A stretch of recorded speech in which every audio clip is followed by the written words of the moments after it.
34টা করে দিছে, অথচ এই 34টা ডিপার্টমেন্টের জায়গা নাই, আমার টুল টেবিল নাই, আমার ইনস্ট্রুমেন্ট নাই, আমার টিচার নাই।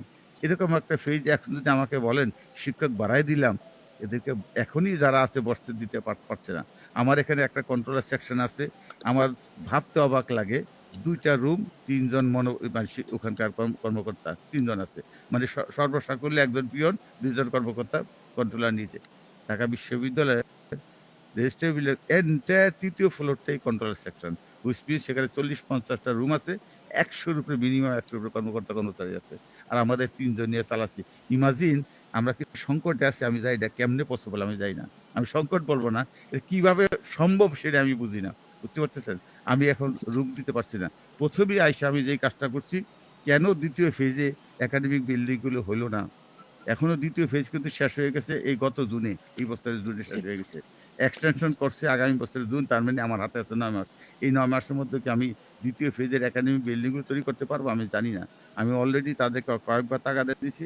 প্রত্যেক মাসে একটা করে এখন যারা ঠিকাদার আছে তাদের সাথে মিটিং করতেছি। গত সপ্তাহে মিটিং করছি। তাদেরকে বলা হয়েছিল তাদের তো ওয়ার্ক প্ল্যান দেন। তারা ওয়ার্ক প্ল্যান দেয় নাই। ১ বছরে, ২ বছরে, ৩ বছরে কিভাবে বিল্ডিংগুলি প্রত্যেক মাসে কোনটা হবে?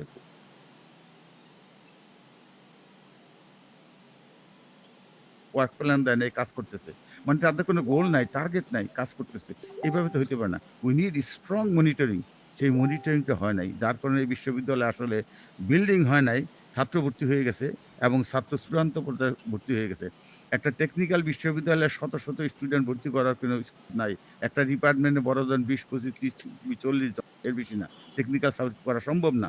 কিন্তু আমাদের সেখানে ২ গুণ ৩ গুণ হয়ে গেছে। এই কারণে জটিলতা হয়ে গেছে। অর্থাৎ বেশি স্টুডেন্ট হয়ে গেলে প্রকারান্তরে কোনো স্টুডেন্ট একটা কোয়ালিটি এডুকেশন পাবে না। আমরা কি কোয়ালিটি এডুকেশনের দিকে যাব, না সংখ্যায় আমরা বাড়াবো? আপনারা চিন্তা করেন। সুতরাং এগুলো কিন্তু আমার মাথায় রাখতে হবে। এজন্য আমার এখন ১ম হচ্ছে গিয়া একদিকে বিল্ডিং বাড়ানো, আরেকদিকে শিক্ষকদের নিয়োগ দেওয়া, বিশেষ করে সিনিয়র শিক্ষক যদি পাওয়া যায় সেটা আমরা দিব, এবং কিছু চুক্তিভিত্তিক সিনিয়র শিক্ষক নিতেই হবে। উপায় নেই। সেটাও নিয়ম আছে, সেভাবে আমরা দেখব ইনশাআল্লাহ। আশা করি আস্তে, আস্তে কিছুটার সমাধান হবে। ধন্যবাদ স্যার। স্যার আমরা এই আপনার কথা ধরে স্যার, সূত্র ধরে স্যার, একজন দর্শক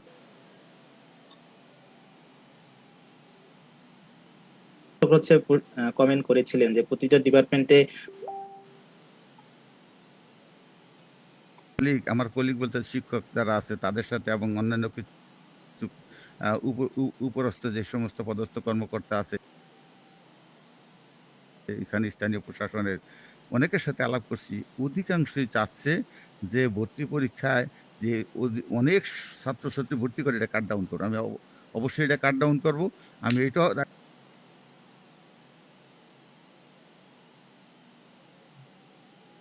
রাখছি যে উপাচার্যের নাকি একটা কোটা আছে, আমি আমার কোটা রাখবো না। হ্যাঁ, কোটা থাকতে পারে মুক্তিযোদ্ধা, এবং সবচেয়ে বড় অসুবিধা এই যে আজকে সকালে যেই জুমের মিটিংটা হয়ে গেল, সেখানে অ্যাক্রিডিটেশন কাউন্সিলের চেয়ারম্যান প্রফেসর মেজর বলতেছিলেন যে আমাদের একটা উদ্দেশ্য হচ্ছে যে ছাত্র ছাত্রী এবং শিক্ষকদের ভিতরে একটা থাকবে, একটা পরিমাপ থাকবে, মানে মানে কতজন স্টুডেন্ট হলে একজন শিক্ষক তাকে দেখভাল করতে পারবে। এরকম ডজন হলে পারবে না। ছাত্রের সঙ্গে একটা রেশিও সেটা মেনটেন করতে হবে। উন্নত দেশে কিন্তু যত ছোট রেশিও থাকে, মানে একজন শিক্ষকের পাশে হয়তো ২০ জন ছাত্র বা ১৫ জন ছাত্র, তত ভালো হবে। আমরা ২০-১৫ হতে পারবো না, কিন্তু ৩০-৪০, কিন্তু ১০০ তো নেওয়া উচিত না, ৮০ নেওয়া উচিত না। আমরা সেটা চিন্তা করতেছি আসলে। জি ধন্যবাদ। প্রিয় দর্শক শ্রোতা, আশা করি আপনাদের প্রশ্ন উত্তর পেয়ে গিয়েছেন। আমরা স্যার এর পর্যায়ে চলে যেতে চাই যে আমাদের বিশ্ববিদ্যালয়ে নানা সমস্যা জর্জরিত, যেদিকে তাকায় সেদিকেই সমস্যা আর কি। নেই পর্যাপ্ত ল্যাব না থাকায় গবেষণা খাত একেবারেই তলানিতে চলে গিয়েছে। নাই পর্যাপ্ত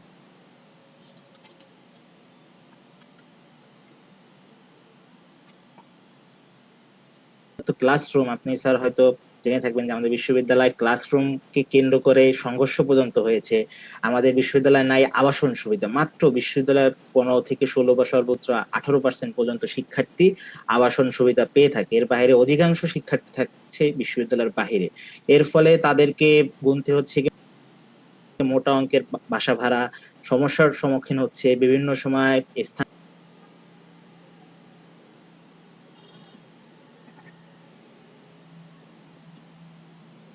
স্থানীয় কর্তৃক বিভিন্ন সমস্যার ফেস করতেছে।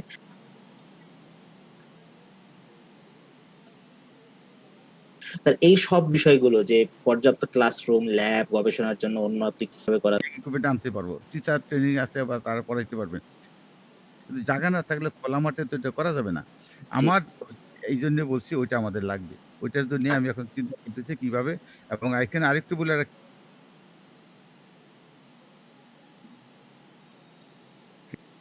যেহেতু সেকেন্ড ফেজের কাজ সময় শেষ হয়ে গেছে, বিল্ডিং গুলো হয় নাই,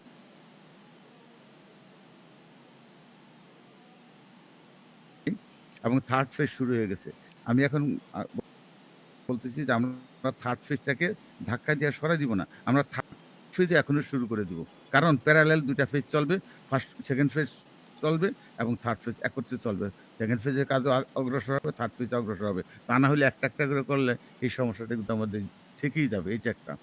২ নম্বর, আমরা মাননীয় শিক্ষামন্ত্রীর সাথে আলাপ করছি। উনিও আমাদেরকে সাজেস্ট করছেন যে আমাদের জায়গা কিন্তু নাই। ফিজিক্যাল জায়গা যেটা বলছে, বর্তমানে ৫৫-৫২ একর একর। জায়গার উপরে জায়গার উপরে প্রতিষ্ঠিত। উনি বলতেছেন আপনার ১০২, ১০৫, ৭ একর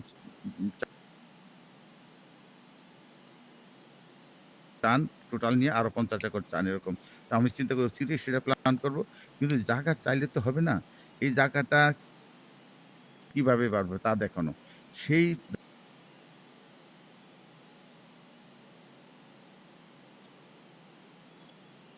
ধরনের মাস্টার প্ল্যান এখানে তৈরি হয় নাই। এখানে মাস্টার প্ল্যান বলতে কিছু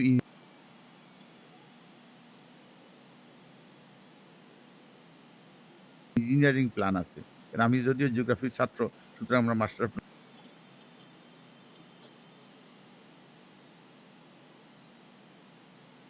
প্ল্যান পড়ি, আমরা জানি। সেখানে হচ্ছে যে এখন অচিরে আমাদের কিন্তু একটা পূর্ণাঙ্গ মাস্টার প্ল্যান লাগবে। সেখানে কি উদ্দেশ্য তৈরি করা হয়েছিল আমি জানি না। কিন্তু সেখান থেকে বলা হলে উনি গত গত টার্মে যে ভাইস চ্যান্সেলর ছিলেন নাসিরুদ্দিন সাহেব, উনি তাড়াতাড়ি সেখানে অনার্স খুলে বসলেন। যেটা একটা ইনস্টিটিউট, সেখানে ইনস্টিটিউটের মূল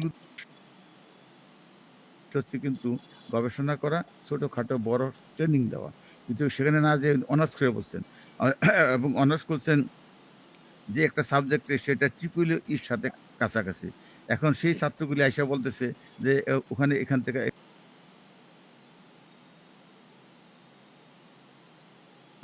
শিক্ষক ওখানে গিয়ে ৮০ কিলোমিটার দূরে যায় ক্লাস নেওয়া, ছাত্রছাত্রী ওখানে।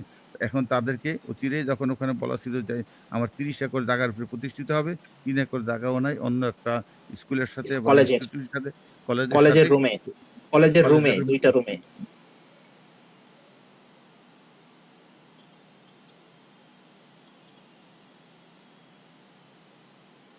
হ্যাঁ, ২ টা রুম হয়েছিল। এটা তো হইতে পারে না। এবং সেখানে অনার্স করছে এইভাবে। এবং ছেলে-মেয়েগুলো,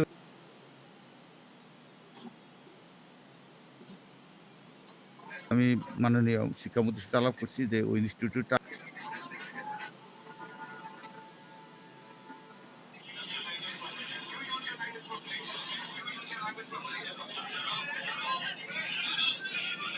আমি এইভাবে করতে চাই, যেটা আমরা রিজন বোর্ডে পাস করাবো।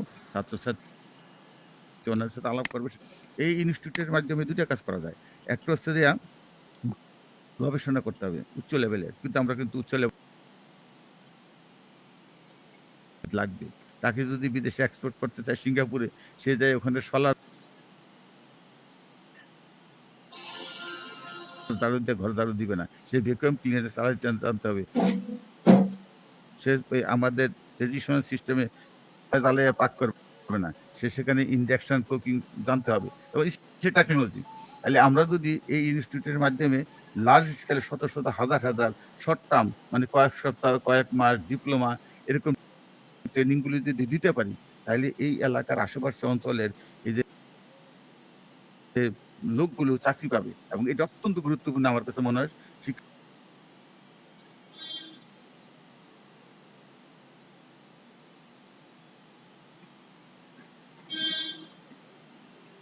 শিক্ষামন্ত্রীও এটা প্রশংসা করেন, এটা একটা ভালো আইডিয়া। আমরা ওইটাও চালু করব। কিন্তু সে করতে গেলে আমাকে এগেইন বিল্ডিং লাগবে, সময় লাগবে, লোক লাগবে। ল্যাব এখন হয়ে গেছে খোলা মাঠের ল্যাব। ফিশারিজের খোলা মাঠে ল্যাব বানায় দিতে হবে, তাই না?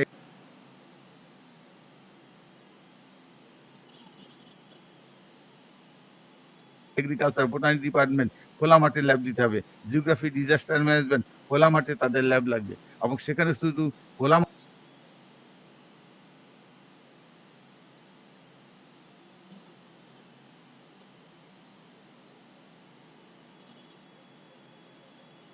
মাঠেও না, ডিস্টেন্স প্লেসে মানে এরকম একটা ল্যাব লাগবে। দেওয়া হোক, তাদেরকে বোধহয় সম্ভবত 5 কাঠা জায়গা দেওয়া হয়েছে, এবং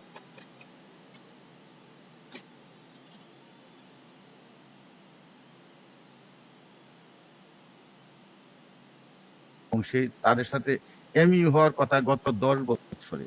আমি আসার পর ওদেরকে ডাকলাম যে আপনারা এখানে কেন? স্যার আমরা তো জায়গা চাচ্ছি, আমাদের জায়গা দিয়ে দেন। কথা ছিল আমরা এই 5 কাঠা জমির উপরে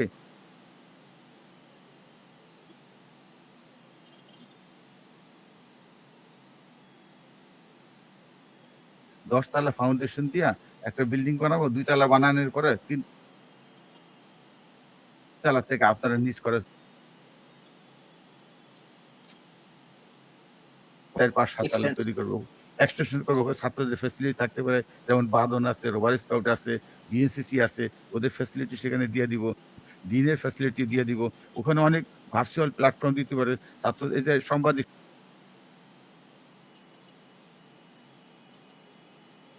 সমিতি, তাদের একটা রুম নিয়ে দিতে হবে। এরকম অনেক কিছু মানে ফ্যাসিলিটি দিয়ে দিতে পারে। টিএসসিতে একটা গুরুত্বপূর্ণ কনসেপ্ট ডেভেলপ হয় নাই। ক্যাফেটেরিয়া, এতগুলি ছেলে মেয়েকে আমি কিন্তু রুম দিতে পারবো না। ক্যাফেটেরিয়া আমার কিন্তু টিচারদের কিন্তু আবাসন এবং কর্মকর্তাদের আবাসনের এখানে কিন্তু ডিমান্ড।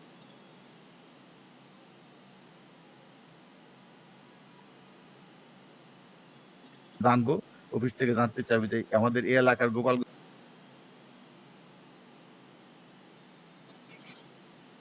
আশেপাশের জেলার কত সংখ্যক ছাত্রছাত্রী পড়ে, বেশিরভাগ কিন্তু বাহিরের।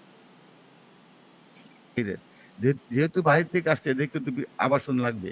আমি তার চেয়ে বেশি গুরুত্ব মনে করি একটা মেয়ে গোপালগঞ্জ বা আত্মীয় স্বজনের পাশায় যতটা স্বাচ্ছন্দ্যে থাকতে পারবে, ছেলে তার চেয়ে বেশি পারবে। মেয়েদের গুরুত্ব আরো বেশি, অর্থাৎ মেয়েরা যাতে এখানকার ক্যাম্পাসে হোস্টেলে থাকতে পারে সে বেশি গুরুত্বপূর্ণ। সে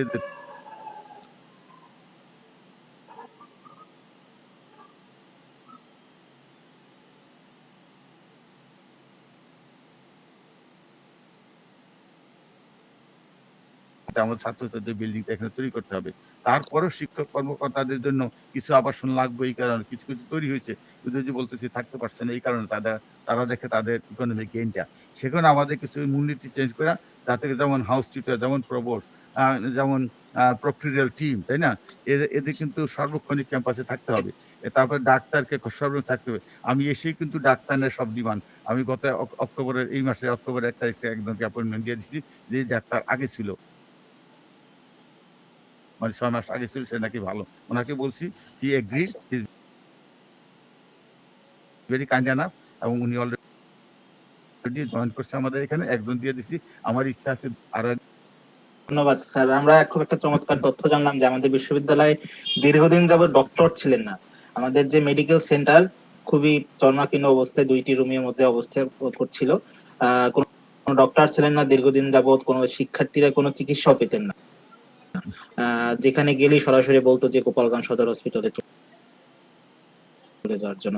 আমরা ধন্যবাদ জানাই স্যার যে এই বিষয়ে নিয়োগ দেওয়া হচ্ছে। শুধু তাই না, ভবিষ্যতেও যেন একজন না, আমরা আশা করি যে এর থেকে আরো অনেক বেশি ডক্টর এসে স্টুডেন্টদের চিকিৎসা ব্যবস্থা নিশ্চিত করবে। স্যার, আমরা যদি এই পর্যায়ে চলে যেতে চাই যে ক্যাফেটেরিয়ার কথা স্যার ইতিমধ্যে বলেছেন, তারপর একটু যদি অ্যাড করি যে আমাদের বিশ্ববিদ্যালয়ে ক্যাফেটেরিয়া ভবন আছে আলাদা, কিন্তু দীর্ঘদিন যাবত ক্যাফেটেরিয়া নাই। এর ফলে শিক্ষার্থীরা খাওয়ার চরম সমস্যার সম্মুখীন হচ্ছে। ক্যাম্পাসের বাইরের হোটেলগুলোতে খেয়ে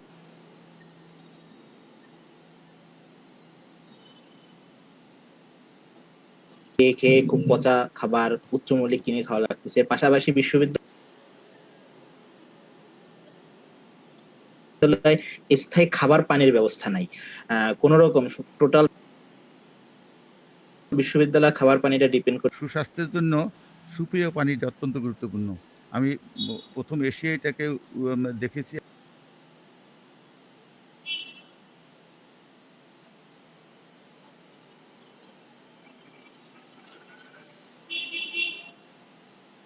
এবং আপনাদের গত বছরে যে নাসির সাহেব যখন চলে যায় অনেকগুলো দাবির মধ্যে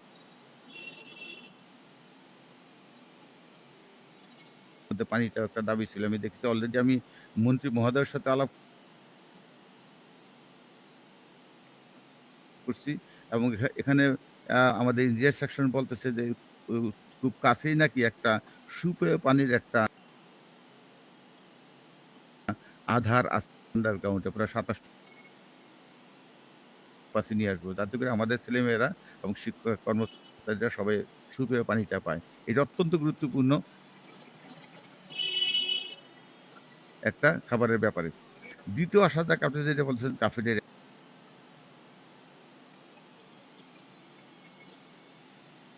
আমি তো ঢাকা ইউনিভার্সিটি ক্যাফেটেরিয়াগুলো দেখছি। ওখানে ক্যাফেটেরিয়াতে ভর্তি। কিছু সরকারি, কিছু বেসরকারি এবং কিছু স্টুডেন্ট দ্বারা চালিত। কিন্তু খাবারের মানটা মোটামুটি ভালো। এই মান কিন্তু নিয়ন্ত্রণ করবে আমাদের ইউনিভার্সিটি নিয়ন্ত্রণ করবে। ইউনিভার্সিটি যদি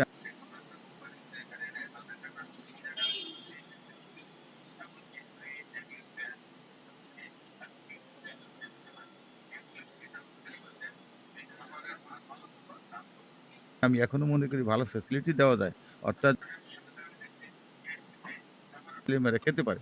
যেমন ঢাকা বিশ্ববিদ্যালয়ে আমি দেখছি টিএসসিতে খাবারের মান ভালো কিন্তু দাম অনেক সস্তা। কেউ যদি এর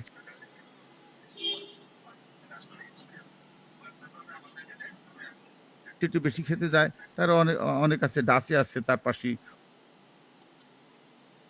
অথবা যে এভাবে আমাদেরকে দেখতে হবে এবং একটা স্ট্রং টিম থাকবে বিশ্ববিদ্যালয়ে মানে শিক্ষক কর্মকর্তা এবং ছাত্রদের মাধ্যমে যেটা পরিচালিত করবে এবং সেই খাবার মান উন্নত করবে। আসলে খাবার মানের উন্নত পানি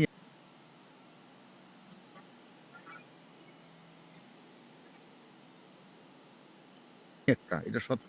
আর আর কুকিং প্রণালী অর্থাৎ জিনিসপত্র ধুয়ে মুছে এবং ঠিকমতো যে হয় এবং খাবারটা কিভাবে খাবে তার প্লেট, তার রুম, তার পরিবেশ, নোংরা পরিবেশ এগুলি কিভাবে করবে এ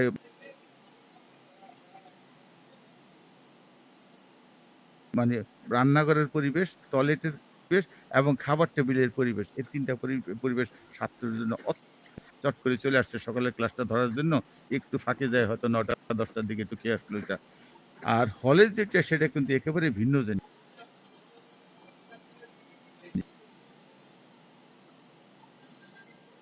হ্যাঁ? সেখানে ২ টো সিস্টেম চালাইতে থাকতে পারে। কিন্তু আপাতত করব কিনা আমি জানি না সেটা মানে সময় সাপেক্ষ এবং ছাত্রছাত্রীর সাথে আলাপ করবে যখন ক্যাম্পাসে এরা চলে আসবে সেটা হচ্ছে যে ওরা ৩ বেলা সেখানে খাবে। সেখানেও কিন্তু ওই পরিবেশটা সুন্দর হইতে হবে, পানিটা ভালো থাকতে হবে এটা।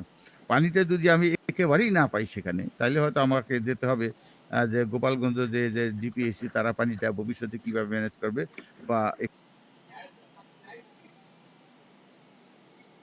একেবারে যদি সারফেস ওয়াটার যে মধুমতি পানি বছরের শেষের দিকে ড্রাই সিজনের পানি অনেকটা নাব্যতা কমে যাওয়ার কারণে সেখানে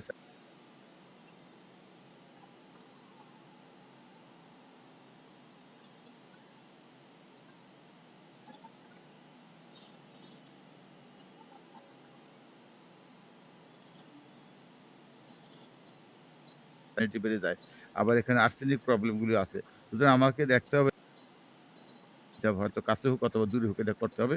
হয়তো এখান থেকে গোপালগঞ্জের যে পানির ব্যবস্থা দর্শক শ্রোতাদের যদি একটা কমেন্ট যদি দেখি যে তারা বলছেন যে একজন অনেকেই বলছেন যে আমাদের বিশ্ববিদ্যালয়ের সেমিস্টার ফি, ক্রেডিট ফি এগুলো অন্য বিশ্ববিদ্যালয় বা পাবলিক বিশ্ববিদ্যালয়ের তুলনায় অনেক অধিক। এগুলো কিভাবে কমিয়ে আনা যায় সেই বিষয়ে স্যার অনুরোধ জানাচ্ছি স্যার। এটা আমি এখানে এসেই কিন্তু সমস্যাটা ছাত্রদের কাছ থেকে শুনি নাই। শুনছি আমার কলিগদের কাছ থেকে, শিক্ষকদের কাছ থেকে শুনছি, কর্মকর্তাদের কাছ থেকে শুনছি। তাহলে বুঝতেই পারেন যার সমস্যা তার কাছে শুনছি অন্য কারো কাছ থেকে। তাহলে বুঝতেই পারতেছি যে গ্র্যাভিটি প্রবলেমটা কত বড়।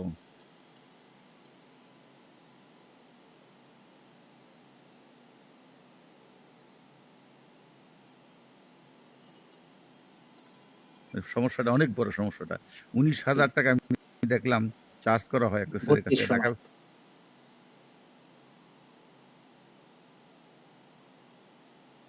কমাবো। হ্যাঁ? এটা বাড়বে না কোনো ক্রমেই। জি, আর এছাড়া স্যার সেমিস্টার ফি প্রতি সেমিস্টারে হচ্ছে একটা ফিস দেওয়া হয় ৬ মাস অন্তর, অন্তর। ওই ওইটা বিষয়টা নিয়ে ওই অনেকে কমেন্ট করে।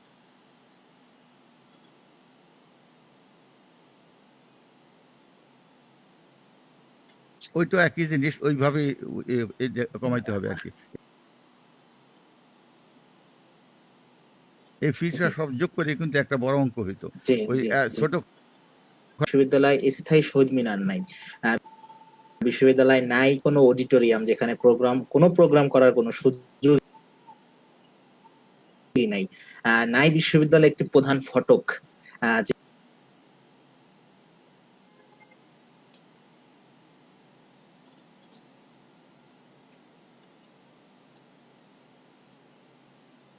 যে বিশ্ববিদ্যালয়ে আমরা ঢুকবো বা বিশ্ববিদ্যালয়ে প্রবেশের সময় যেটা এরকম স্থায়ী কোনো ফটক নাই। এতদিনে নির্মাণও হয়নি স্যার। স্যার এটা নিয়ে কি ভাবছেন স্যার? আর কবে শেষ হবে না বা ২ বছর হয় কিনা সন্দেহ। আমি সমস্যাটা দেখছি সেটা কয়েক জায়গায় অলরেডি গোটা ২-৩ এক মিটিং করছি। পিডিদেরকে মিটিং করছি। তারাও অনবরত মিটিং করতেছে। ঢাকায় অলরেডি তুহিন সাহেব চলে গেছে আমাদের ডিডি এখানকার। তো সেখানে যে জিনিসটা হয়েছে যে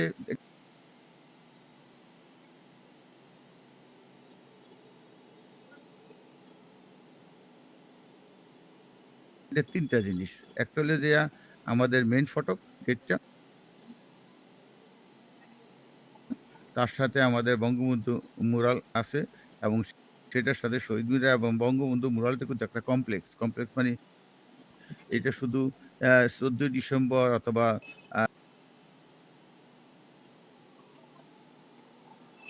কি বলে ৭ই মার্চের ব্যাপার মার্চ না। পুরা একটা ইতিহাস সম্বলিত সুন্দর একটা মুরাল তা করা হয় নাই। এখন প্রজেক্ট স্টিয়ারিং যে কমিটি আছে পিএসসি, হ্যাঁ? তারা বলছে ইমিডিয়েটলি বঙ্গবন্ধু মেমোরিয়াল ট্রাস্টের অনুমতি নিয়ে কাজটা শুরু করতে হবে। সেই সেই কাজ করার জন্য ঢাকায় অলরেডি আমাদের কর্মকর্তা এখান থেকে চলে গেছেন। ওরা অলরেডি সেখানে প্লেস করছেন। এখন ওনারা যদি এটা দেখেন, দেখে যদি তারপর আমাদের ওকে করে দেন তাহলে হয়ে যাবে।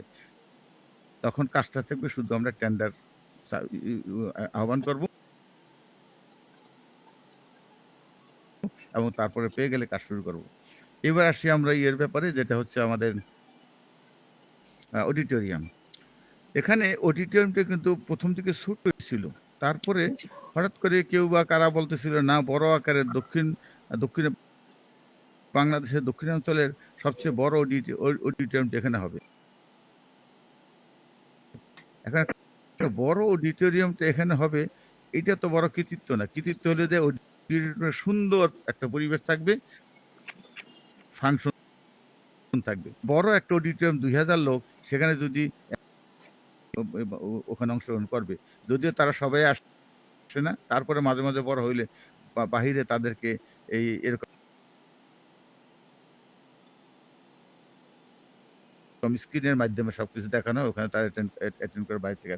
তা আমাদের মনে হচ্ছে যে আমাদের ১,১২০০ হইলেই ভালো। এখন ১,১২০০ আর ২,০০০ এই ২ টারই কিন্তু একটা প্ল্যান চলে গেছে। এখন ২,০০০ এর যেটা সেটার 3 ডাইমেনশনাল আছে। এমিনেশন করে 3 ডাইমেনশনাল বানায় কিন্তু ১২০০ টা নাই। এটার জন্য ঠিকই আছে। এখন বলা হচ্ছে ১২০০ টাও এমিনেশন করে দেখাইতে হবে। আর ২,০০০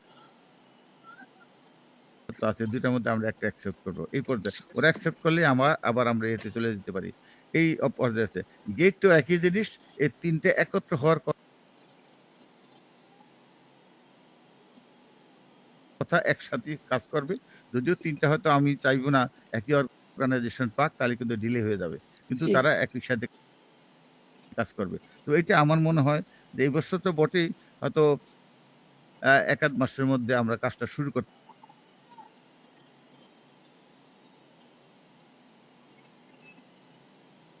অসম্ভব হবে না। এটা করা যাবে এবং সাথে সেন্টার শহীদ মিনারটার মুরাল একই সাথে গাঁথা। ওখানে ওখান ওখান থেকে এটা হয়ে যাবে এবং এটা একটা কমপ্লেক্স। এজন্য কমপ্লেক্সটাকে মানে অনেক যে প্রাইম মিনিস্টার যদিও দেখে ফেলছেন, কিন্তু বঙ্গবন্ধু ট্রাস্ট মেমোরিয়াল তারা কিন্তু এটা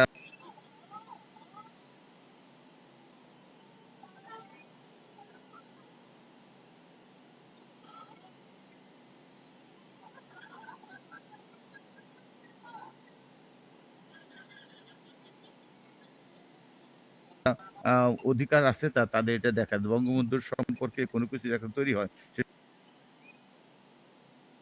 প্রশ্ন করছি, মানে কমেন্ট করেছেন যে ইমপ্রুভমেন্ট সিস্টেম চালু করার প্রয়োজন বোধ করছে, মানে আমাদের বিশ্ববিদ্যালয় ইমপ্রুভমেন্ট সিস্টেমটা নাই। এই বিষয়টা নিয়ে যদি একটু চিন্তা করতেন। ইমপ্রুভমেন্ট মানে কোনো ছাত্রছাত্রীর পরীক্ষায় ভালো রেজাল্ট করতে পারেন, সেটার ইমপ্রুভমেন্ট তো?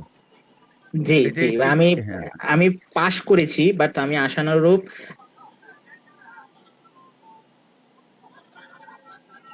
আমি আমার ও পয়েন্ট আচ্ছা, অর্জন করতে পারি। আচ্ছা। হ্যাঁ, এইটা আমি ঠিক এখনো জানি না কি সিস্টেম আছে, তবে সামনে দৌড়াদৌড়ি করা লাগবে না। অন্যান্য জি ইউনিভার্সিটিতে এগুলি আছে, সুতরাং এটা করা যাবে। জি, ধন্যবাদ স্যার। এবার আমরা জানি স্যার যে বিশ্ববিদ্যালয়ে দীর্ঘদিন যাবৎ বিভিন্ন ঘটনায় তদন্ত কমিটি গঠিত হয়, কিন্তু অধিকাংশ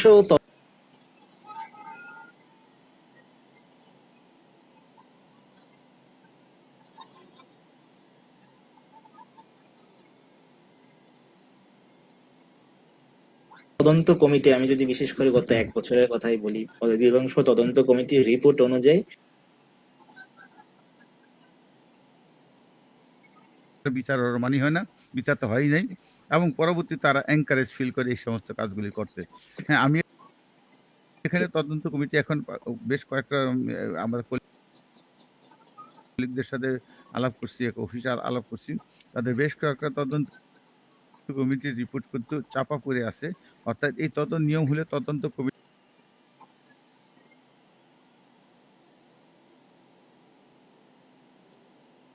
কমিটিগুলি যে সমস্ত মানে আলোচনা করছে এবং কি শাস্তি বিধান করবে সেগুলি নিয়ে রিজেন্ট বোর্ডের মতামত লাগবে। আমার অচিরেই ধরেন এই বছর তো বটেই, আমি আশা করব ১ থেকে ১.৫ মাসের মধ্যে রিজেন্ট বোর্ড।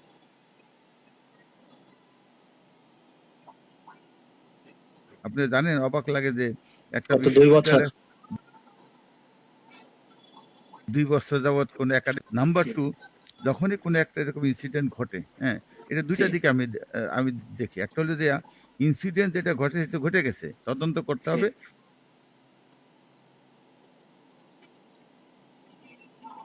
এবং সাব্যস্ত করতে কারা দোষী এবং তাদেরকে অ্যাকচুয়ালি পানিশমেন্ট দিতে হবে। কিছু, কিছু পানিশমেন্ট, ক্যাপিটাল পানিশমেন্ট, সেটা সরকারের উপর নির্ভর করবে। যেমন এই যে ৫৯ টা কম্পিউটার চুরি হলো, ধরা পড়লো, জেলে আছে। 49 হ্যাঁ, স্যার, হ্যাঁ, 49টি। সরি ৪৯ টি। তো এইগুলো তো সরকারের ব্যাপার, কারণ সরকার প্রশাসন তারা ধরছে, তারা বিচার করবে। কিন্তু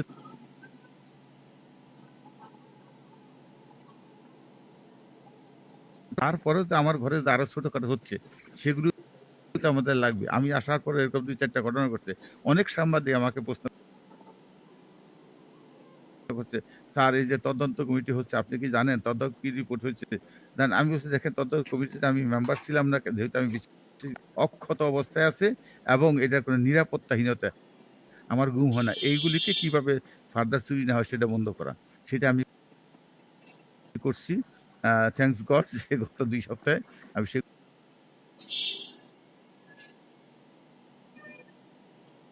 সেগুলি নিচে আমি জানতে পারলাম এগুলি আমার আইন নিচে। অর্থাৎ আমি দোতলা থেকে একতলায় সেগুলো আছে। আমি চট করে একদিন গেলাম কোথায় আছে, যায়ে দেখি সেটা একতলায় আছে। তার পিছনে যে আ ওয়ালটা মানে মানে বিল্ডিং এর ওয়ালটা, তার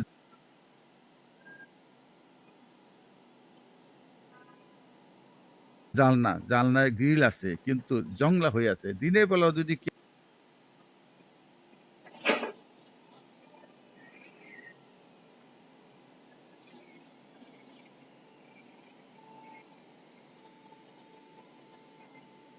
কেউ নির্বিঘ্নে জানলা থেকে হ্যাকস দিয়ে কেটে তারপর কম্পিউটার চুরি করে বের করে সবাইকে দিয়ে দিলাম। এখন আমার কাছে প্রায় ১৫০ মতো কম্পিউটার আছে। সেগুলো সব আমি উপরের তলায় নিয়ে আসলাম। আমার যে রেস্টরুম আছে আমার বিসি অফিসের পিছনে, বললাম আমার রেস্ট নেওয়ার দরকার নাই। এই রুমে লকডাউন করে রাখো এগুলি। এখন নিরাপদ আছে। সুতরাং আসলে হচ্ছে কি, জিনিসগুলি যদি নিরাপদে রাখা যায় তাহলে চোর ঠেকানো যায়। আর যদি আমি চুরির জন্য করার জন্য যদি এরকম অক্ষত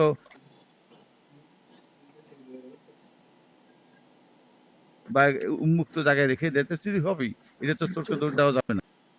আমাদের ব্যবস্থাপনা নিতে হবে। আমাদের গার্ড সিস্টেমটা এখনো কিন্তু দুর্বল রয়ে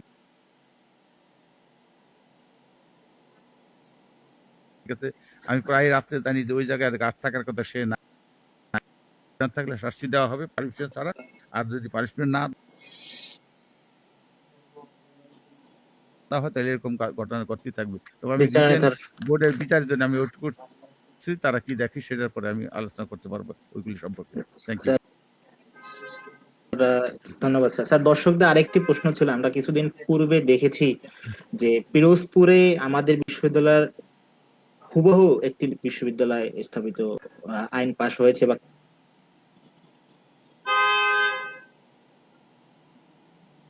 কাজ চলছে। এই বিষয়টা নিয়ে শিক্ষার্থীরা খুব উদ্বিগ্ন। তারা মনে করছে যে এই বিষয়টা হয়তো যদি একই নামে বিশ্ববিদ্যালয়, এই জায়গাটা নিয়ে স্যার আপনি কি ভাবছেন যে একই নামে দুই বিশ্ববিদ্যালয়? এটা আমাকে একটা মেয়ে আমাকে ফোন করছে এই জিনিসটা নিয়ে,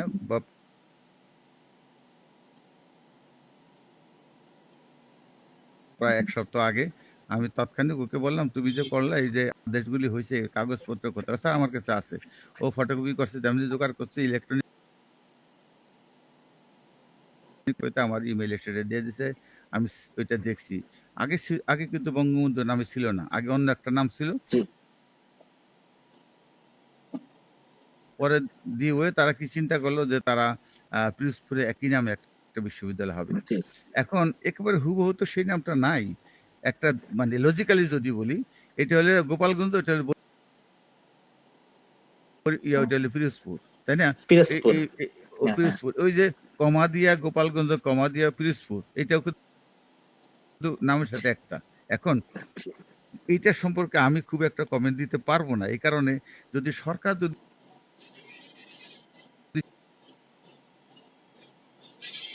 টোটাল বঙ্গবন্ধুর নামে 7টা বিশ্ববিদ্যালয় রয়েছে। সেটা কৃষি, মেরিটাইম, ডিজিটাল, এমনি বিশ্ববিদ্যালয়। প্রতিটা বিশ্ববিদ্যালয় হচ্ছে কোনো না কোনো জায়গায় একটু পার্থক্য রয়েছে, হয়তো একটু পার্থক্য। হ্যাঁ, হয়তো শুধু শেখ মুজিবুর রহমান বিজ্ঞান প্রযুক্তি, বা শুধু শেখ মুজিবুর রহমান, শুধু বঙ্গবন্ধু, অথবা পুরো এরকম পার্থক্য রয়েছে আর কি স্যার। এটা একটু মানে অ্যাড করলাম স্যার। জি স্যার, বলেন স্যার। না, এখন এটা আমি হয়তো আমার নজরে আসছে যে মেয়েটা যখন দেখলে আজকে আপনারা বলতেছেন, এটা আমি তো উচ্চমূল্যে একটু আলোচনা করব, কিন্তু তারপর আমি জানি না মন্ত্রণালয় সেটা কিভাবে দেখছেন। তারাই তো আলটিমেটলি দেখার কথা, তাই না?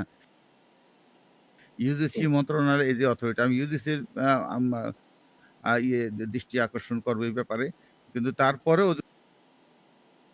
যদি সরকার যদি চায় এবং পিরোজপুরবাসী, আমি জানি না তাদের হয়তো এরকম হতে পারে যে বঙ্গবন্ধুর নামে দিলে এখানে ফান্ডটা তাড়াতাড়ি আসবে, ইত্যাদি হবে, এই কারণেই করছে, না আসলে অন্য কোনো উদ্দেশ্য নিয়ে করছে আমি জানি না। তবে এটা অন্যভাবে একটু হইতে পারত, তাই না? তো আমি জানি না, এটা তো আমি বলতে পারবো না। তবে এটা উচ্চ মহলে নিশ্চয়ই তারা দেখবেন জিনিসটা। তবে আমি হয়তো উচ্চ মহলের সাথে আলাপ করবো। আর স্যার, আমরা আবার যদি একটু দর্শকদের আরেকটা কমেন্ট যদি দেখি, একজন কমেন্ট করেছিলেন যে আমাদের বিশ্ববিদ্যালয় এখন পর্যন্ত কোনো স্টুডেন্ট শিক্ষক হিসেবে নিয়োগ পায় নাই, ভবিষ্যতে এটা নিয়ে কাজ করার কোনো সুযোগ আছে কিনা? আমরা বিভিন্ন জায়গায় দেখে থাকি যে ক্লাসের top, first class first, first class second, বা ফার্স্ট ক্লাস থার্ড, ওনারা হচ্ছে বিশ্ববিদ্যালয়ের শিক্ষক হিসেবে নিয়োগ পেয়ে থাকে অন্যান্য বিশ্ববিদ্যালয়ে দেখি আর কি। অনেক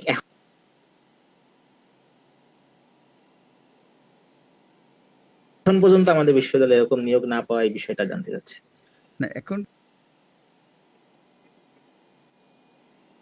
পর্যন্ত পায় নাই, এটা খুব একটা অবাক কিছু হওয়ার কারণ নেই। মাত্র হয়তো দুইটা একটা বের হয়েছে সেই কারণে, আর নিয়োগ প্রকাশ শেষ হয়েও যায় নাই। আর দ্বিতীয় কথা হলো যে আসলে হয় কি, যে বিশ্ববিদ্যালয় শিক্ষক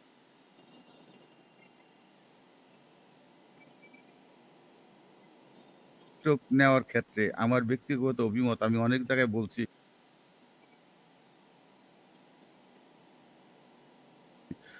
সবাই সেমিনারে কনফারেন্সেও বলছি, যে আমি একটা দারোয়ান নিব, আমি একটা পিয়ন নিব, অথবা ছোট লেভেলের কোনো একটা কর্মকর্তা, মানে ভালো শিক্ষক নিলে ভালো ছাত্র হবে, ভালো ছাত্র জন্য ভালো শিক্ষক চাই। এখন আমি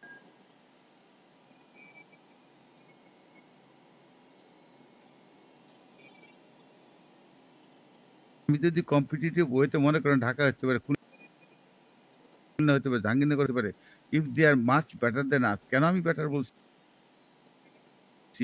এখানে সিজিপিএ 4 দ্বারা, শুধু সিজিপিএ 4 দ্বারাই কিন্তু মানে হয় না যে সে ভালো ছাত্র, এটা একটা মার্ক, কিন্তু ইয়ার মার্ক। হ্যাঁ, আমি এই অলরেডি সার্ভিসে আছে। তো আমি জিজ্ঞেস করলাম এরা সার্ভিস আছে কেন, তাহলে তো আপনাকে অ্যাডপ নিয়ে গেছেন, তাহলে বলতেই পারতেন, আপনি দুইটাকে রেখে দিতেন, বাকি ছেলেমেয়েগুলো ডাকতেন, ইন্টারভিউ করছেন কি জন্য, আর আমরাই এখানে এটা বসে আছি কি জন্য।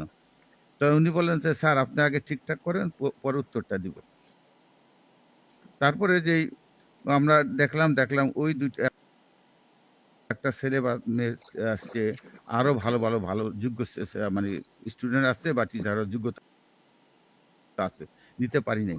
উনি তখন উত্তরটা দিচ্ছেন, চমৎকার একটা উত্তর দিচ্ছিলেন। সেই উত্তরটা হলো এই দুটো ছেলেই কিন্তু আউট অফ 4 পেয়েছে। চিন্তা করছেন? তাহলে আমি কিভাবে, আই এম অ্যাজ এ উপাচার্য, আমি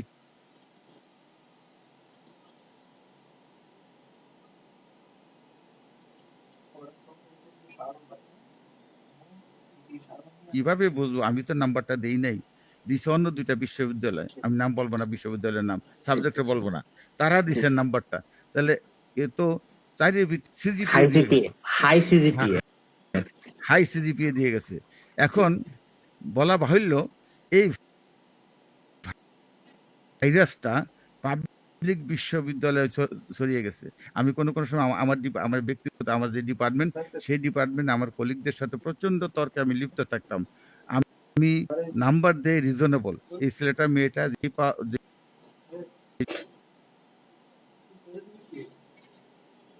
পাওয়ার যোগ্য সেই নাম্বারটা দেই, আমি তার চেয়ে 1 নম্বর বেশি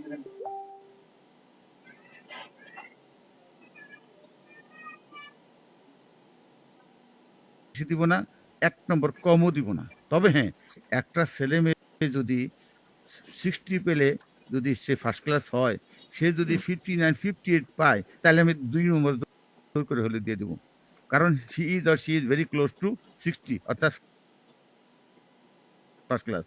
এরকম ভাবে একটা ছেলে বা মেয়ে যদি মনে করেন 54 পায়, আমি তাকে 54 দিব না, তাকে 55 দিব। 55 কিন্তু নেক্সট হায়ার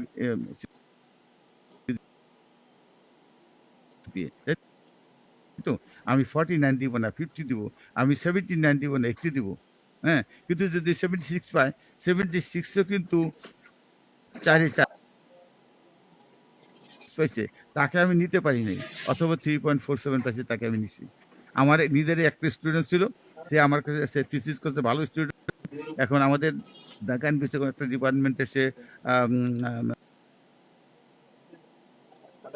কলিগ, মানে শিক্ষক, কমন স্কলারশিপ নিয়ে সে কিন্তু বিদেশে আছে। সেই ছেলেটা আমার কাছে এসে কাঁদতেছে, অঝরে কাঁদতেছে, বলতেছে স্যার আমি 3.57 পাইছি। আর আমি তখন হাসতেছি। ও তখন রাগ করে, স্যার আপনি হাসতেছেন, আমি কাঁদতেছি, ব্যাপারটা কি? আমি বলি দেখো, চাকরি কার হবে এটা আল্লাহ ভালো জানে। তবে তুমি যদি 3.57 না পাইয়া 3.47 পাইতা আমি কানতাম। কারণটা হলো এই 3.47 দিয়া কোথাও এপ্লাই করা যায় না। 3.5 লাগবে। এই তো? তো তুমি 3.5 পাইছো। এখন দেখা যাক কার চাকরিটা হয়। ওরই সাথে ওরই ক্লাসমেট 3.97, হ্যাঁ? তার চাকরি হয় নাই। তার ইন্টারভিউ ভালো হয় নাই। বললে কাউ ফেটেনিং নাম্বার দিছে। ইচ্ছাকৃত দিছে। এই প্রবণতা শিক্ষকদের মধ্যে প্রচলিত প্রচলিত। অর্থাৎ ওই ভাইরাসটা প্রাইভেট বিশ্ববিদ্যালয় থেকে মেইন বিশ্ববিদ্যালয়ে চলে আসছে। পাবলিক বিশ্ববিদ্যালয় শুধু ঢাকা বিশ্ববিদ্যালয়ে অনেক ডিপার্টমেন্ট ছিল। আমার ডিপার্টমেন্ট আমি বললাম আছে। এটাও কাম্য নয়।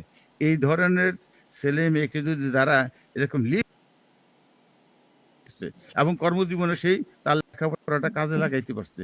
আর যারা দেখছে শিক্ষকরা আদর করে নাম্বার দিয়ে দেয় বা বিভিন্ন কারণে নাম্বারটা দিয়ে দেয়, তারা কিন্তু প্রিভিলেজ পায়। পরবর্তী শিক্ষা জীবনে কিন্তু তার শিক্ষকতার জীবনে তারা সাইন করে না। হ্যাঁ, আমি যদি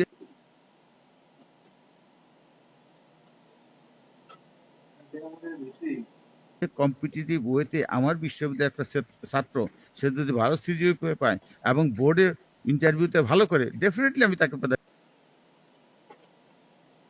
দেব। তো একই রেজাল্ট যদি অন্য বিশ্ববিদ্যালয়ে করে, ভাইবে একটা অত্যন্ত গুরুত্বপূর্ণ বিষয়। সিম্পল কয়েকটা প্রশ্নের উত্তর দিয়ে আপনি সিজিপিএ ভালো পাইলেন এর সত্য, কিন্তু তারপরে ভাইবে আপনি পারলেন না। ওখানে তো আমি টেস্ট করব আপনার টিচার হয়ে কি করবেন, আপনার মূল সাবজেক্টটা জানেন কিনা, আপনার ভোকাবুলারি কিরকম। আমি শিক্ষকতা নেই সিজিপিএ দিয়ে, তাই না? কিন্তু এই ছেলেটা বা মেয়েটা মানে ডেলিভারি কিরকম, কনসেপ্ট কিরকম, ব্যাক অন্যটাও করছে, তখন ডেফিনেটলি আমারটা নিব। আমার ব্যক্তিগত অভিমত এটা। অর্থাৎ আমি ভালো শিক্ষকের ক্ষেত্রে কোনো কম্প্রোমাইজ করব না। সেখানে যেটা ভালো শিক্ষক পাবো সেটা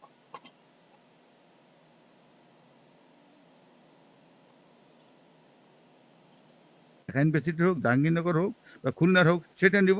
আমার বিশ্ববিদ্যালয়ে যদি হয়ে থাকে তাহলে তাকে প্রিফারেন্স দিব। কিন্তু আমার বিশ্ববিদ্যালয়ে একটা সিজিপিএ ভালো পাইছে, ভাইবে বোর্ডে ভালো করে নাই, এরকম ছেলেটাকে নিলে কিন্তু আমি আসলে এই বিশ্ববিদ্যালয়ে ক্রিপল করে ফেলবো। সে কিন্তু ভালো পড়াইতে পারবে না, ছেলে মেয়ে কিন্তু ভালো হবে না। এবং সে তখন মনে করবে এইটা তার দাবি বলবো না, বলবো হ্যাঁ, সে যদি ভালো শিক্ষক হইতে চায়, ভালো রেজাল্ট করতে চায়, ভালো শিক্ষক, ভালো ছাত্র ছিল, অটোমেটিক্যালি সে চান্স পাবে। কারণ there are ample opportunity within the country. এখন প্রায় 100 বিশ্ববিদ্যালয় আছে, পাবলিক বিশ্ববিদ্যালয় প্রায় 50 কাছাকাছি। বা অন্যান্য ডেজিগনেশনের শিক্ষক বেশি। এইসব শিক্ষকদের অনেকের প্রমোশন আটকে রয়েছে এই বিভিন্ন যৌক্তিক কারণে আর কি স্যার। আর এখন স্যার এই বিষয়টা স্যার পরবর্তীতে মানে কবে নাগাদ ঠিক হতে পারে স্যার,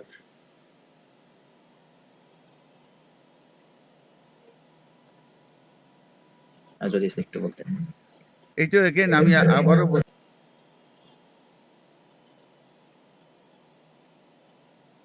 যে একটা বিশ্ববিদ্যালয়ে ইউজিসি কর্তৃক যে আমাদের আইন তৈরি করছে, সেখানে বছরে কমপক্ষে 2টো রিজেন্ট বোর্ড হইতে হবে, 2টো বছরে। ঢাকা বিশ্ববিদ্যালয়ে বছরে সিন্ডিকেট হয় না হলে 1 ডজন, প্রত্যেক মাসে 1 মাসে 2টো হয়ে যেতে পারে। কিন্তু আমাদের সেগুলো 2 বছর না থাকার কারণে বুঝতে পারেন কি অবস্থা। এখন এদের ছাড়া কিন্তু আমি হেল্প ছাড়া কিন্তু আমি পারবো না। হ্যাঁ, আমি অলরেডি শিক্ষকদের সাথে আলাপ করছি আর ডিপার্টমেন্টশিপ। সেই ক্ষেত্রে কিন্তু আমি এক্সিস্টিং বোর্ড বসাই কিন্তু ওই তাকে আপডেট, যেটাকে বলে আপগ্রেডেশন। আপগ্রেডেশনের কাজটা আমি একটু হাতে নিব। এটা সহজ আমার জন্য। এরপরে আমরা বোর্ডগুলি চেঞ্জ করে আবার সেই রিজেন্ট বোর্ডে যাব। বোর্ড হয়ে গেলে তারপরে আমি আবার অ্যাডভার্টাইজমেন্ট করে সেটা নিব। আমি অচিরেই করব এবং এই বছর বলবো না, আপগ্রেডেশনটা উইদিন এ মান্থ আমরা শুরু করব। এটা ধন্যবাদ করতে স্যার। গেলে আবার একই সাথে কর্মকর্তা কর্মচারীরাও আসবে। সেটাও করতে হবে আমাদের। সবাই আসবে আর কি স্যার। আমাদের বিশ্ববিদ্যালয়ের 2টি ইস্যু খুব আলোচিত, যে ইতিহাস বিভাগের অনুমোদন। এটা নিয়ে দীর্ঘদিন যাবৎ ইতিহাস বিভাগের শিক্ষার্থীরা আন্দোলন করছেন। তারা আমার অনশন সহ নানা রকম আন্দোলন করেছেন। পাশাপাশি রয়েছে ইটি বিভাগ ট্রিপল ইতে রূপান্তরিত হচ্ছে। স্যার এই দুইটা বিভাগের শিক্ষার্থীরা দীর্ঘদিন যাবৎ পড়াশোনার বাইরে থেকে আন্দোলন করছে। বিশ্ববিদ্যালয় একটা সময় মানে অচল অবস্থাও হয়ে গিয়েছিল আন্দোলনের ফলে। এই দুইটা বিভাগের স্থায়ী সমস্যা সমাধানের বিষয়ে প্রশাসন স্যার মানে কিরকম ব্যবস্থা নেবেন স্যার আপনার জায়গা থেকে স্যার, আপনি স্যার সমস্যা সমাধানে কি ব্যবস্থা নেবেন? কারণ স্যার আমি শিক্ষার্থীরা সবাই শুনতে চাচ্ছে স্যার, তারা খুবই সেটা নিয়ে আগ্রহ নিয়ে আছে। আচ্ছা, আমি এখানে যখন জয়েন করি গত মাসের 6 তারিখে, ওই সপ্তাহে কিন্তু এই জি, দুটো ইস্যু নিয়ে ছেলেমেয়েরা আমার কাছে আসছে এবং তাদের সাথে আলাপ করছি। আমি এখানে অফিসিয়ালি যারা আছে তাদের সাথে আলাপ করছি, শিক্ষক সমিতির সাথে আলাপ করছি, ট্রিপল ই ডিপার্টমেন্টের টিচারদের সাথে আলাপ করছি এবং এই সমস্যা দুটোকে কিভাবে দেখা যেতে পারে। এখন এই জি, সমস্যা সৃষ্টি করি না, এটা প্রিভিয়াস ভাইস চ্যান্সেলর সৃষ্টি করে ফেলছেন। জি, ইউজুয়ালি নিয়মটা হচ্ছে যে কোনো একটা ডিপার্টমেন্ট খোলার আগে ইউজিসি অনুমতি নিতে হয়। উনি সেই ইতিহাস অনুমতি না নিয়ে খুলে ফেলছেন, এটা অন্যায়। কিন্তু এই যে জি। ট্রিপল ই অথবা কি বলে আহ, ই, তবে আমি সেইটা দেখবো এবং দেখে তার এটা সলভ করতে হবে। তো ছেলে স্যার তারা মেয়েরা সব দিয়েছিল এরকম যে এক এক বর্তমানে 413 জন শিক্ষার্থী রয়েছেন, তাদেরকে হচ্ছে গিয়া অনুমোদন দিয়েছে, তাদেরকে সার্টিফিকেট দিয়ে তাদেরকে হচ্ছে গিয়া মানে পাশ করাই দেওয়ার যে বিষয়টা এরকম, কিন্তু পরবর্তীতে যেন ভর্তি না হয় এরকম একটা সলিউশন ইউজিসি দিয়েছিল আর কি স্যার।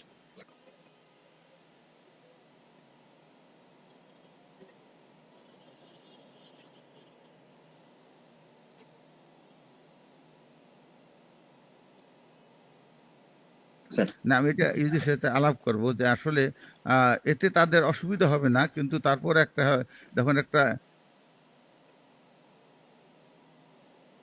তো ওইটার সাথে অ্যামালগামেটেড করে কিছু একটা করা যেতে পারে, অথবা যদি আমরা ইউজিস থেকে বলি যে ঠিক আছে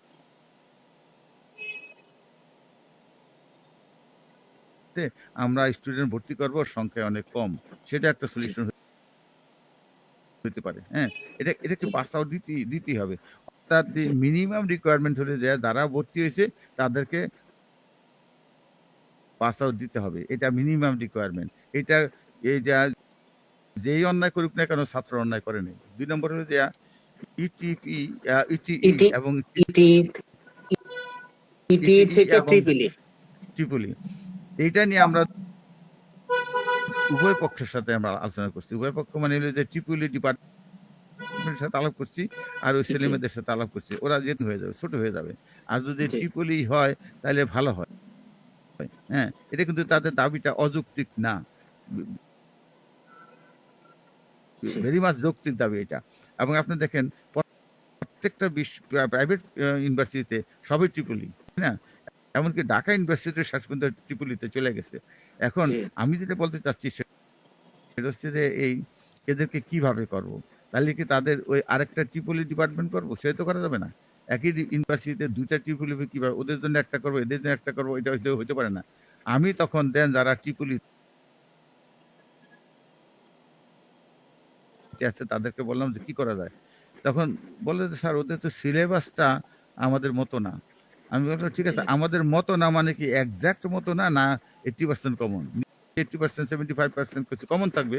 তাহলে জি, ওরা যদি ট্রিপল ই পেতে চায় তাহলে ট্রিপল ই সিলেবাসে যেটা আছে, ওদের সিলেবাসে যেটা নাই, এই সিলেবাস একটা কম্প্রোমাইজ কইরা তারপর ওদেরকে ডিগ্রি দিতে হবে এবং সেটা ট্রিপল ইর আন্ডারে দিতে হবে। তারপরে ১ম একটা জায়গায় দেখলাম যে টিচাররা একটু রেজিলিয়েন্ট, হ্যাঁ? তারা একটু বাধা দিচ্ছে। তারপরে আমি ওদের সাথে আরো আলাপ করলাম। তারপরে বলছে, "স্যার ঠিক আছে, আপনারা যদি করেন তাহলে হবে।" এখন আমার কাছে একটাই জায়গা আছে, সেটা হচ্ছে যে এগেইন রিজেন্ট বোর্ড। রিজেন্ট বোর্ডের জি, সমস্যাটাকে নিয়ে যাব। আমার মনে হয় রিজেন্ট বোর্ড একটা সুন্দর সমস্যা দিবেন। কারণ ছাত্রদেরকে ভোগাবেন না। এটা ছাত্রদের ডিমান্ড। সব ছাত্ররাই চায় তার কি বলে ডিগ্রি পাস করার পরে একটা কর্মজীবনে সুন্দর একটা চাকরি পাক। এটা আমরাও চাই। আমাদের বঙ্গবন্ধু এই বিশ্ববিদ্যালয় থেকে যে ছেলেমেয়েরা বাহিরে যাবে, চাকরি পাবে, এটা আমরাও চাই। এবং ট্রিপল ই হলে যদি ওদের সুবিধা হয়, আমাদের সমস্যাটা কোন জায়গায়? আমরা এইভাবে দেখবো কেন? ওদের ওদের জন্যই তো আমরা আছি, তাই না? আমাদের জন্য ওরা না, কিন্তু ওদের জন্য আমরা আছি। ওদের সমস্যা জি, আমাদের সেই দৃষ্টিকোণ থেকে দেখতে হবে। আমার মনে হয় এটা একটা সলিউশনটা হয়ে যাবে ২ টাই। জি, ইনশাআল্লাহ স্যার আমরা খুব শীঘ্রই হয়তো সমাধান পাবো স্যার। স্যার একজন দর্শক প্রশ্ন করিয়েছেন শিপন পাল। আ নমস্কার স্যার। বিশ্ববিদ্যালয়ে যে মন্দিরটি আছে সেটি সম্পূর্ণ ছাত্রছাত্রীদের নিজস্ব অর্থায়নে করা। যার কারণে মন্দিরটি অবকাঠামোগত উন্নয়ন তেমন করা সম্ভব হয়নি। স্যার আশা করছি যে আপনার সময়কাল বিশ্ববিদ্যালয় নির্ধারিত বাজেট দিয়ে একটি পূর্ণাঙ্গ মন্দির স্থাপনের উদ্যোগ নিয়ে সনাতনী শিক্ষার্থীদের প্রার্থনা করার সুযোগ দিবেন। দেখেন এই বঙ্গবন্ধু যে দেশটিকে নিয়ে আসছেন, তার মূলে কিন্তু কতগুলি ছিল এখানে একটা যে এই ধর্মীয় বিশ্বাস, এই মূল্যবোধে আঘাত করা যাবে না, তাই না? জি, এখন জি। যেমন একটা মসজিদ আছে, যারা হিন্দু ধর্মাবলম্বী তাদের জন্য একটা মন্দির থাকা বাঞ্ছনীয়। আমি এখান থেকে জানতে পারলাম এটা ছাত্রছাত্রীদের পকেটের পয়সা দিয়ে তৈরি করা হইছে। আমার ধারণা ছিল যে এটা বোধহয় মানে সরকার পয়সা দেয়, তাই না? দিতে পারে। কিন্তু এটা যেহেতু একটা ইউনিভার্সিটির part, university must share the Lions share. University দেখভাল করবে, অ্যাপয়েন্টমেন্ট দিবে এবং সেটা কাঠামো তৈরি করবে। এইটাই কাম্য এবং সেটা হবে ওইভাবেই হবে। বিশ্ববিদ্যালয়ের বাজেটের ভিতরেই হবে। জি, ইনশাআল্লাহ স্যার আমরা খুব শীঘ্রই হয়তো আ সনাতনী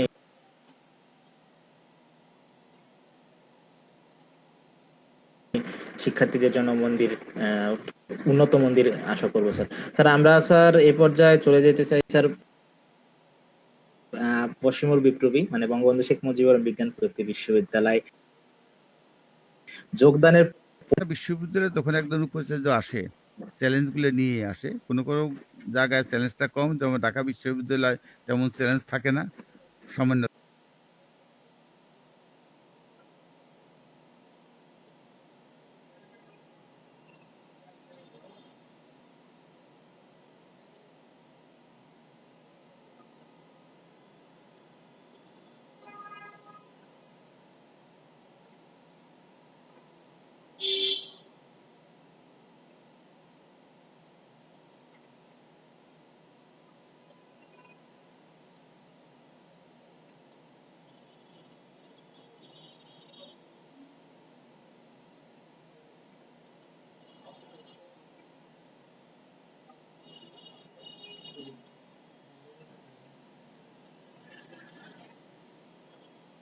নেট চলে গেছে নাকি?